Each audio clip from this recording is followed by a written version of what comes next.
नमस्कार। आइए शुरू करते हैं आज के the most important question series. 5 आपके लिए एमसीक्यू लेकर आया हूं, उस पर थोड़ा डिस्कशन करेंगे और समझेंगे विज्ञान के कोर कंसेप्ट को। पहला सवाल आपके लिए बोर्ड पे ये रहा, एक उदासीन विलयन का पीएच कितना होता है? उदासीन विलयन, पहले तो विलयन समझते हैं। विलयन क्या होता है? देखिए, दो या दो से ज्यादा घटक अगर आपस में एक दूसरे में अच्छे से मिले हुए हो, घुले हुए हो, तो हम उसको विलयन कहते हैं। जैसे चीनी और पानी अगर आपने एक दूसरे में घोल दिया तो अच्छे से मिल गया, ये विलयन है। नमक और पानी भी एक प्रकार का विलयन है। समुद्र है, उसका पानी, उसके अंदर हजारों प्रकार के लवण घुले हुए हैं, तत्व घुले हुए हैं, वो भी एक विलयन है। तो इस प्रकार से उस विलयन का हम लोगों को ज्ञात करना है पीएच। तो ये पीएच क्या होता है मेरे प्यारे बच्चों? विलयन या तो अम्लीय हो सकते हैं, या फिर वो क्षारीय हो सकते हैं, और या फिर वो उदासीन हो सकते हैं। अब ये अम्ल क्षार उदासीन क्या है, कृपया मेरे डिटेल वीडियो बनाए हुए हैं अम्ल क्षार और विलयन के लेसन पे, उसको जाके देख लीजिएगा। पर हाँ, हाइड्रोजन की क्षमता के आधार पे ये बनाए हुए हैं। अगर हाइड्रोजन की मात्रा बहुत ज्यादा है तो वो अम्लीय है। ऐसे विलयन का पीएच बहुत कम आता है, 1, 2, 3। अगर हाइड्रोजन की मात्रा कम है तो फिर वो क्षारीय है। ऐसे विलयन का पीएच बहुत ज्यादा आता है, जैसे कि 13 और 14। तो इसका मतलब है रीडिंग के अंदर 0 से लेकर के 14 तक की एक पूरी स्केल है, और इसे हम कहते हैं पीएच स्केल। और इस पीएच स्केल की रीडिंग पर उदासीन विलयन जो है वो 7 रीडिंग देता है। कितनी देता है? 7 रीडिंग। तो प्लीज इसको ध्यान से देखिएगा। पीएच स्केल एग्जाम में कई बार आता है 0, 7 और 14। इसका मतलब यहां पर प्रबल अम्ल है। 7 अगर कोई रीडिंग दे रहा है तो वो फिर उदासीन है, और अगर 14 किसी की रीडिंग है तो वह बहुत ज्यादा क्षारीय है। यहां पर हाइड्रोजन की संख्या बहुत ज्यादा है, प्रबल है, उच्च है, और यहां पर हाइड्रोजन की संख्या कम है। ये पीएच स्केल हो गया। बस ये पीएच स्केल है। यहां पर हाइड्रोजन की संख्या आपको दिख रही है कितनी ज्यादा है, और इस तरफ हाइड्रोजन की संख्या घट रही है। ये पीएच स्केल है। चलिए अगला सवाल ले। फास्फोरस के एम कोश में कितने इलेक्ट्रॉन होते हैं? फास्फोरस के एम कोश में, कोश क्या होते हैं? देखो मेरे प्यारे बच्चों, हमें ये समझ में आ गया है कि इस धरती पर अलग अलग तत्व पाए जाते हैं, और उन अलग अलग तत्वों के अंदर क्या दिक्कत है, उनमें ये समस्या नहीं कह सकते, पर उनमें अंतर ये है कि प्रोटॉन, न्यूट्रॉन और इलेक्ट्रॉन उसके बेसिक एलिमेंट है, और उन्हीं की वजह से उनकी प्रॉपर्टीज या गुणधर्म है। फास्फोरस में कितने प्रोटॉन पाए जाएंगे, उतने ही प्रोटॉन को उदासीन करने के लिए उतने इलेक्ट्रॉन पाए जाएंगे। अब ये इलेक्ट्रॉन जो है वो एक साथ गुच्छों में नहीं बैठे होते हैं, उनकी भी फिक्स आवर्ती होती है, फिक्स उनका स्थान होता है, फिक्स उनकी जगह होती है।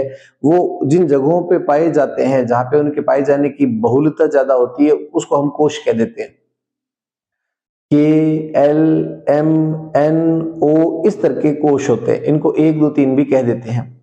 तो अगर अपन फास्फोरस की बात करें तो सबसे पहले हमें पता होना चाहिए फास्फोरस कितने नंबर का एलिमेंट है, और उसके बाद उसका के, एल और एम हमें ये पता करना है कि इस वाले कोश में कितने इलेक्ट्रॉन आएंगे। तो देखिए, इसके लिए आपको मैं एक निवेदन करना चाहूंगा कि आवर्त सारणी के जो कम से कम 30 एलिमेंट तक आपको याद होने चाहिए। अब थोड़ा सा गौर करते हैं। Hydrogen, helium, lithium, beryllium, boron, carbon, nitrogen, oxygen, fluorine, neon, ये 10 एक साथ याद कर लीजिए। फिर नियोन के बाद में sodium, magnesium, aluminium, silicon, phosphorus. Phosphorus 15 number का एलिमेंट है। इसका मतलब इसमें 15 प्रोटॉन है, और उन 15 प्रोटॉन को उदासीन करने के लिए 15 ही इलेक्ट्रॉन लगेंगे। तो हमें एक बात तो समझ में आ गई कि फास्फोरस में 15 इलेक्ट्रॉन है। पहली कक्षा सबसे छोटी कक्षा होती है, उसको संतुष्ट करने के लिए 2 इलेक्ट्रॉन चाहिए, यानी पहली कक्षा में 2 इलेक्ट्रॉन भरेंगे, दूसरी कक्षा में 8 इलेक्ट्रॉन आएंगे, उसके बाद में 2, 8, 8 ऐसे इलेक्ट्रॉन आते हैं। अब मेरे प्यारे बच्चों, कुल 15 इलेक्ट्रॉन थे, उस 15 में से 2 और 8, 10 इलेक्ट्रॉन तो यहाँ पे भर गए। अब 15 में से 10 गए, तो फिर बच्चे कितने पीछे 5 बच्चे थे। तो कोई भी बच्चा बता देगा कि हाँ, एम कोश में 5 इलेक्ट्रॉन भरे जाएंगे। अगर आपसे सोडियम का पूछता तो यहाँ पर सोडियम जो हो जाता ना, वो 10 नंबर का हो जाता। इसका मतलब है पहली कक्षा में 2 भरे, दूसरी में 8 भरे, 2 और 8 10 हुए, माफी चाहता हूं, सोडियम 11 नंबर का है तो पहली कक्षा में 2 भरे, दूसरी कक्षा में 8 भरे, तीसरी कक्षा में 1 भरा जाएगा। इस तरीके से ये क्वेश्चन आप तभी कर पाओगे जब आपको किसी भी एलिमेंट की नंबर, उसकी आवर्त सारणी में उसका क्रमांक क्या है, कितने उसमें प्रोटॉन है और उतने इलेक्ट्रॉन रहेंगे, तब आप ये कर पाओगे। एक और ध्यान रखना, अगर कई बार कंफ्यूज करने के लिए ऐसे दे दे कि Na+ के अंदर इलेक्ट्रॉन कितने पाए जाएंगे, मेरे प्यारे बच्चों, जैसे किसी धातु पर प्लस का निशान लगता है, इसका मतलब उसने 1 इलेक्ट्रॉन त्याग दिया है, तो उसमें जितने बनने थे उससे 1 इलेक्ट्रॉन कम हो गए हैं। जितने इलेक्ट्रॉन थे, जैसे मान लो सोडियम अगर उदासीन है तो 11 इलेक्ट्रॉन है, उसका कॉन्फ़िगरेशन 2 8 1 आया है। लेकिन सोडियम धनायन अगर है, सोडियम कैटायन अगर है तो उसका 1 इलेक्ट्रॉन कम है तो ये 10 हो जाएगा, तब इसका आंसर हो जाएगा 2 और 8। ये ध्यान रखना। आप अगर आप कोई भी एलिमेंट देना, जैसे क्लोरीन दे दे तो क्लोरीन वैसे तो 17 नंबर का होता है तो ये हो जाएगा 2 8 7। लेकिन अगर ये कह दे क्लोरीन माइनस, इसको एनाइन बना दे, अगर इसको इलेक्ट्रॉन ग्रहण कर लिया है तो फिर ये 18 इलेक्ट्रॉन लिए हुए बैठाएगा और तब ये 2 8 8 बनेगा। चलिए, तो मैं ये मानूं कि उदासीन विलयन का पीएच कितना होता है 7, फास्फोरस के एम कोश में 5 इलेक्ट्रॉन आएंगे। नेक्स्ट क्वेश्चन, C2H2 एक संतृप्त हाइड्रोकार्बन है, क्या यह सत्य है या असत्य है? C2H2 कैसा हाइड्रोकार्बन है, संतृप्त या असंतृप्त? तो हमें समझना होगा, संतृप्त हाइड्रोकार्बन वो होता है जिसके सारे के सारे बंध एकल होते हैं। एक कार्बन के 4 बंध हो सकते हैं, 2 कार्बन के 8 बंध होंगे, तो जितने भी बंध होते हैं वो सारे के सारे एकल बंध होते हैं। उस पूरे यौगिक में एक भी द्विबंध या त्रिबंध नहीं पाया जाता, वैसे यौगिक कहलाते हैं संतृप्त यौगिक। तो आओ देख लेते हैं क्या ऐसा संभव है क्या।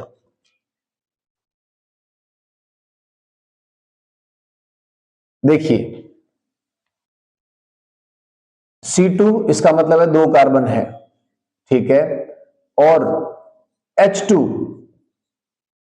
ये तो लिखा हुआ है C2H2। भाई साहब एक बात बताएं, तो हमारे पास यौगिक तो ये है C2H2, अब साफ दिख रहा है कि ये खाली, ये खाली, ये खाली, ये खाली, 2 कार्बन के 4 बंध तो खाली है। इनको संतृप्त करने के लिए इनको आपस में बंध बनाने पड़ेंगे। ये देखिए, तो ये तो किसी भी दृष्टि से संतृप्त नहीं हुआ। संतृप्त तब होता है जब सारे के सारे बंध एकल होते हैं, समझ आ रहा है? तो ये C2H2 का फॉर्मूला तो ये बना है। अगर आपकी बुक में ऐसा भी लिखा हो तो टेंशन ना लेना, एक ही बात है, इसमें कोई टेंशन वाली बात नहीं है कि ये नीचे कैसे लगा दिए, ऊपर कैसे लगा दिए। मूलतः कार्बन और हाइड्रोजन की संख्या पे गौर करना। तो भैया ये जो है इसका नाम है इथाइन। तो ये तो साफ ही दिख रहा है कि असंतृप्त है, तो ये वाक्य जो है ना ये असत्य है, ये संतृप्त हाइड्रोकार्बन नहीं है। संतृप्त अगर होता तो कुछ ऐसा होता है, सभी तरफ हाइड्रोजन लगे होते हैं, तब ये फॉर्मूला होता है C2H6, तब इसका नाम होता है एथेन। एक और इसका तरीका है, जितने कार्बन है उससे दुगने हाइड्रोजन करके 2 जोड़ दो, दुगने करके 2 जोड़ दो। इसका मतलब है 2 कार्बन है तो पहले इसका दुगना करो, 2 दूनी 4 और 4 में 2 जोड़ दो तो हो जाएगा 6। तो C2H6, क्या यहां देखो C2H6 है क्या? हाँ है ना। संतृप्त तभी होगा जब जितने कार्बन है उससे दुगने हाइड्रोजन में 2 जोड़ दो, अगर वो संख्या पूरी है तो संतृप्त है। अगला क्वेश्चन लेते हैं CH4। तो पहले तो इसको गौर करते हैं, क्या ये संतृप्त है क्या? CH4 का नाम है मेथेन। अब कितने कार्बन है? 1 कार्बन है। इस 1 कार्बन को दुगुना करो 2, 2 में 2 जोड़ो 4, हाँ ये संतृप्त है। तो मेथेन में उपस्थित सहसंयोजक बंधों की संख्या बताओ।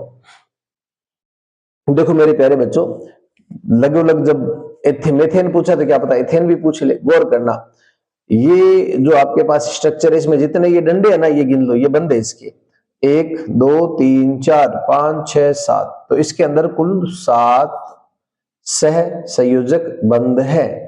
अब हमें पूछा क्या है, हमें भाई साहब ने पूछा है CH4 का। ये देखिए ये मेथेन है और इस मेथेन के अंदर कितने बंध है, इसके अंदर 1 2 3 4 कुल 4 सहसंयोजक बंध है। तो इसका उत्तर हो जाएगा कितने, 4 सहसंयोजक बंध। मेथेन एक ऐसी गैस है जो ज्वलनशील है, दलदली झाड़ियों में सड़ने की वजह से पैदा होती है, इसलिए इसको मार्श गैस भी कहते हैं। और प्यारे बच्चों, कार्बन का सबसे पहला यौगिक भी यही है, कार्बन और 4 हाइड्रोजन मिलकर बनते हैं, संतृप्त हाइड्रोकार्बन है मेथेन। अंतिम क्वेश्चन आज का, विषमपोषियों को भोजन कौन उपलब्ध करवाता है? तो पहला सवाल तो विषमपोषी क्या होते हैं? देखो इस धरती पर जो भी जीव दूसरे को खाकर के भोजन प्राप्त करते हैं वो सारे विषमपोषी हैं। जैसे हम हैं, हम पेड़ और पौधों के उत्पादों को खाते हैं तो हम विषमपोषी हैं। शेर हिरणों को खाता है, दूसरे जानवरों को खाता है, वो विषमपोषी है। तो इसका मतलब है जो अपना भोजन खुद नहीं बनाए दूसरे जीवों को खाए वो विषमपोषी है।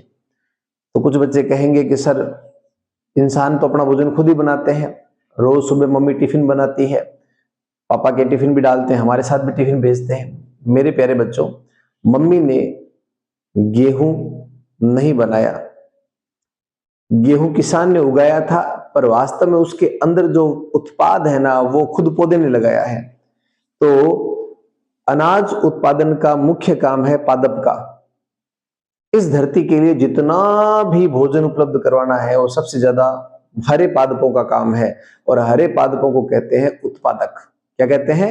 उत्पादक। तो मेरे प्यारे बच्चों इस बात को ध्यान रखिएगा, विषमपोषियों के लिए भोजन कौन उपलब्ध करवाता है? उत्तर हो जाएगा हरे पादप या उत्पादक।